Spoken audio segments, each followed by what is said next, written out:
I want to get them. I want to get through that school. See? I want to go through that school. Hook them up. Alright, YouTube, so we're out here fishing today. We're using 8 rigs, and what we did is we just pulled through the school and got a bite. I'm trying to get bites on both sides. It looks like we're getting a couple hits on both sides, so we're gonna go ahead and stop, reel in the 8 rigs and see what we got.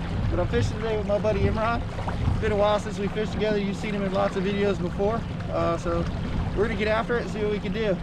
Alright, Imran, go ahead and cut the engine, so let's drift and reel these in, see what we got. Why don't you take this one over here? It's definitely got a fish on. And I'll take this one.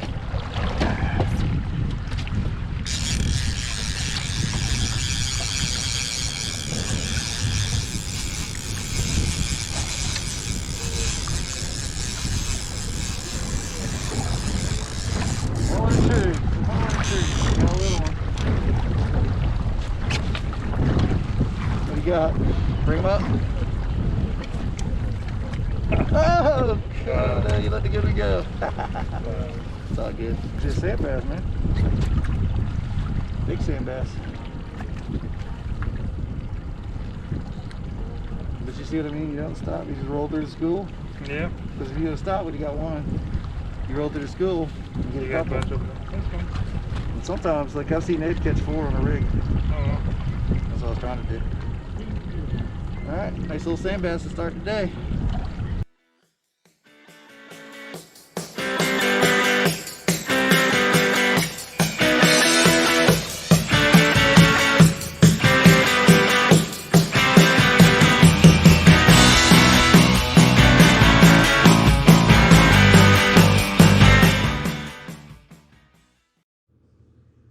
Alright, YouTube, so one of the things that people ask is how do you actually find fish when you're out on the lake? And today we cheated a little bit because we were using the birds, but I'll walk you through kind of some of the things that you can do whether or not the birds are active. So what you see here is this is one of the islands. This is the north end of the island. It's right outside of Highport Marina. And as we came out of the lake, what we saw is there were just different flocks of birds kind of sitting on the water.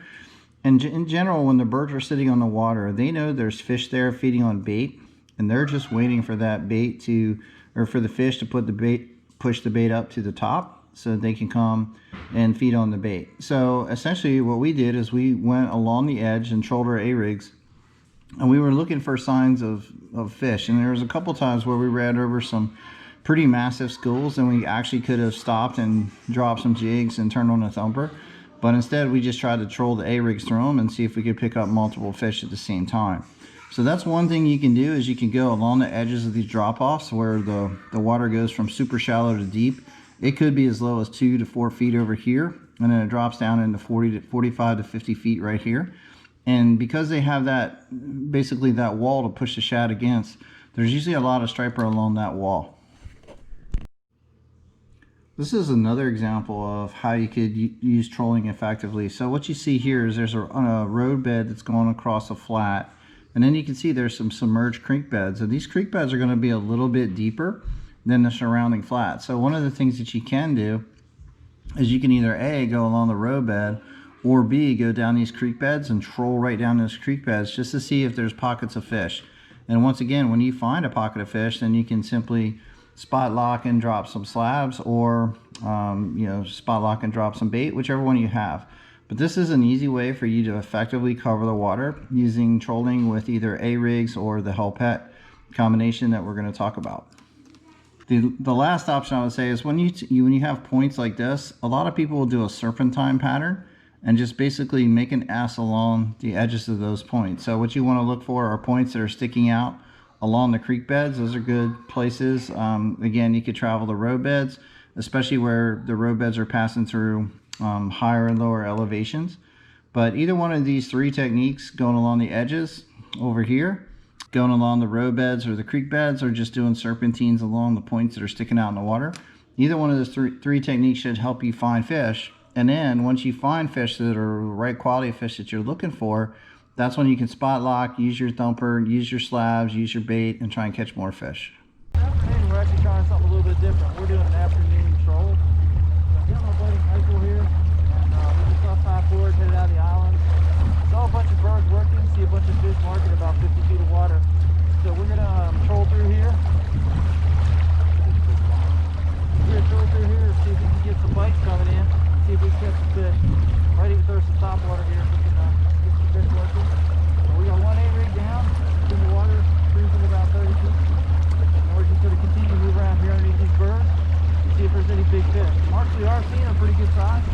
Pretty confident that these are big fish in the 30-foot mark, not small fish up on top chasing bait.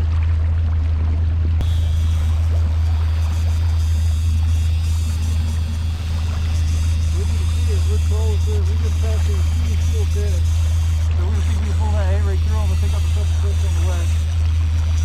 I'm gonna drop this down to 200 here.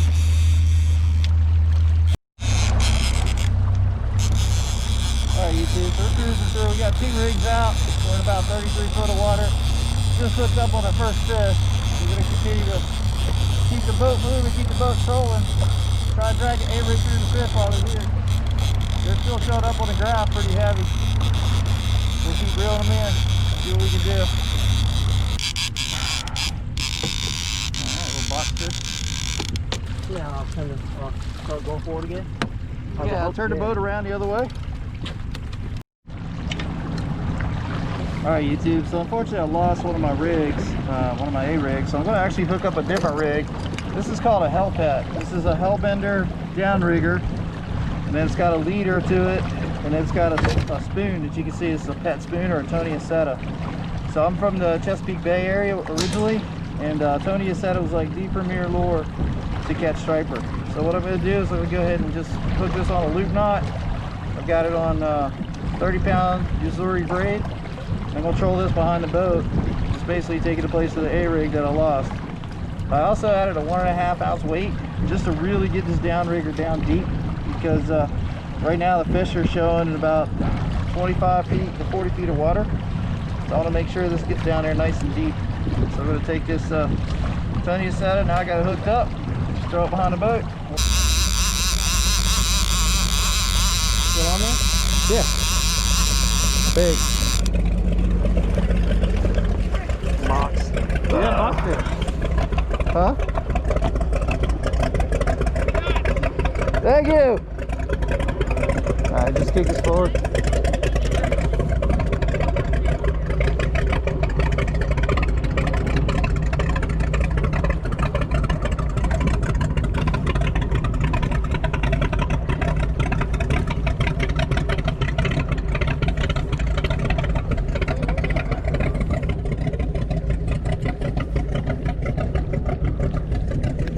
Whoa, got another one on.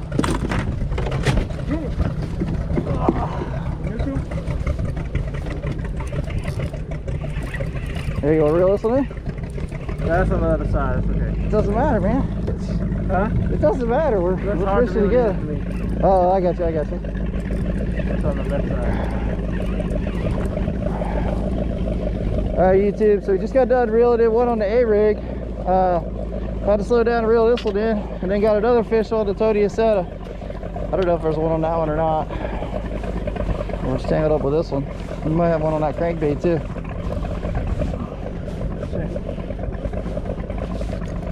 We just picked up 2 fish here, back to back.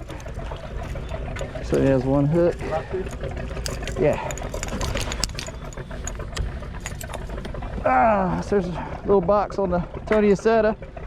We also have a crankbait out there. We'll check that one too. Go around those 2 boats to the right. Yeah. Yep.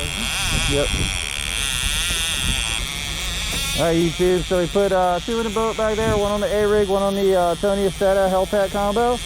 And the birds are still working, so we're going to keep trolling through here. We got another crankbait out as well. I'm running these about 200 feet behind the boat, and we'll see what happens. We're looking for these big yellow marks that are curving over the top of the screen in about 20-25 feet of water. Those are the fish that we're trying to target. You can see them on the top, you can see them on the side image as well. There's lots of fish in here underneath these birds, and it's just a matter of getting through them. Alright, YouTube, so I'll sit here trying to post something on Instagram. I wanted to show pictures of the cool birds we're seeing. And all of a sudden, boom, the line took off, about broke my pole. So, reeling this one in. This is, I think, again on the HellPet. It's like a pretty decent fish. still lots of fish on the graph. This one's running way sideways.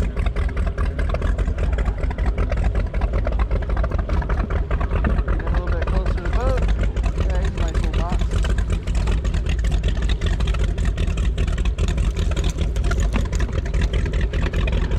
Oh yeah, there we go. Yep. Alright, keep it going. Those guys are dragging some momentum. Make sure you don't run into them. Woo! So I love this HellPet combo. I should have brought my other one. I got another one at the house. I didn't bring it because I wanted to do a video on how to make them. So one of the things I talked about today is a HellPet. And this is an example of what a HellPet is. It's actually a Hellbender lure. And it's attached to a pet spoon or a Acetta spoon. So these are, like I said, I'm from the East Coast. I originally grew up around the Chesapeake Bay. My parents were commercial fishermen when they were young. And we used these spoons, these Tony Acetta spoons. These were like our #1 favorite lure for a striped bass, which we call rockfish. So I'm going to show you real quick how to make a HellPet combination. And originally when the Hellbenders first came out, they were simply lures that you actually threw. They were just a deep diving crankbait. But now they actually make a Hellbender downrigger. And again, it's still from Heddon, but the difference is this doesn't have any of the hooks that you would see. So what I'm going to do, I'm going to go ahead and open up the Hellbender and pull it out.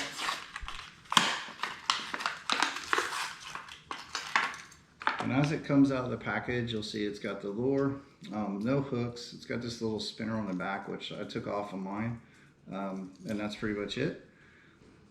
All right, so I had to go get my split ring pliers. But what I'm going to do is I'm going to take the split ring and open it up using the split ring pliers. So I can simply slide on the Hellbender.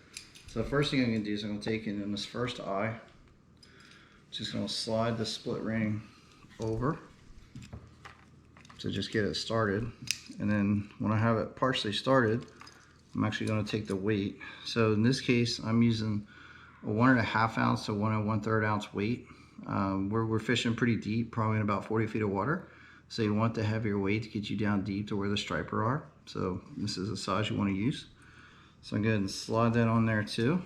And now when I have both of them, just going to slide them on together.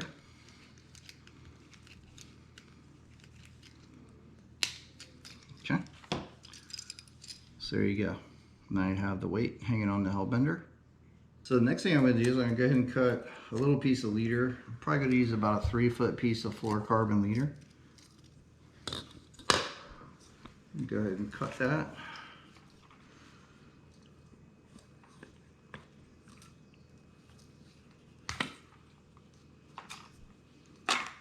Now I'm going to attach the fluorocarbon leader to the back eye. I'll probably take this this little swivel off as well, but I'll mess with that a little bit later. So I'm going to attach the fluorocarbon leader to the end of the swivel. So I'll go ahead and slide it through there. And then once I have it through, what I'm going to do then is just a cinch knot, which basically I'm just going to take the line, I'm going to wrap it. So I've got the tag in here, main line here, wrap the tag in around the main line. 3, 4, 5, 6 wraps. And then now you can see I have this loop here where I connected the rope or the line before I started twisting it. So now I'm just going to slide the line right through that loop, which looks easier on TV. But once I slide it through the loop, go ahead and grab it and pull it tight. And it's called a cinch knot because it'll cinch down just like that. So now you have your knot and you're ready to go. Tie on your spoon. So I'll trim the tag in later. This is my Lord Jensen. It's a Tony Acetta. This is, I believe, a size 12 or size 14. Tell you in a second. This has a pretty incredible wobble in the water. So now that I've got my pet spoon out, it's a size 14. I'm going to go ahead and take the other end of the leader. I'll I'll do another cinch knot. So just run it through the ring on the lure. Again, same thing, do a cinch knot. So 1, 2, 3, 4, 5, 6 times around, then through the loop. It's always harder for me to see. Cinch that down. Wet a little bit if you want. Now it's tight. So now all I need to do is I'll take a pair of scissors and trim the tag ends, but that's what you have. You have the spoon, and then you're pulling the Tony Acetta. What happens is it wobbles from side to side, and the striper can't resist it. They'll come up and hit it, and there you go. So you can use this lure as a good fish attractor, fish finder, just like I mentioned earlier with the map. As you're cruising through the creek beds or you're going along the edges of the bank, just drop one of these behind the boat, 100 feet or so behind the boat, and the fish will come up and hit it. Once you get the fish that are the right size, if you're seeing a lot of fish on your graph, go ahead and turn on your thumper, try and bring them in, and use your artificials to catch them. So there you go, the Hellbender, Tony Acetta, the HellPet combo. You can also use a big crankbait. You can also take a big crankbait and essentially do the same thing. If you didn't want to use a Hellbender, then you already had a bunch of large crankbaits. It works the same way. So thanks, and I hope it helps you catch more fish. Don't forget to like and subscribe, and stay tuned to the channel because we're going to post a lot of different ways to catch striper going through the winter months. So you've heard me talk a little bit about the Captain Mack's umbrella rigs, and I've actually used them on a couple different videos. So basically what I use is this striped bass umbrella rig. I go with the largest option, which is the 2 ounce 9 jig, and that's generally what I use. So I order these, and these are what I troll behind my boat. So definitely recommend, check out Captain Mack's. Great product. They do really well, very super effective when catching striper. So if you're looking for something to troll with, definitely recommend checking out their site and trying one out today.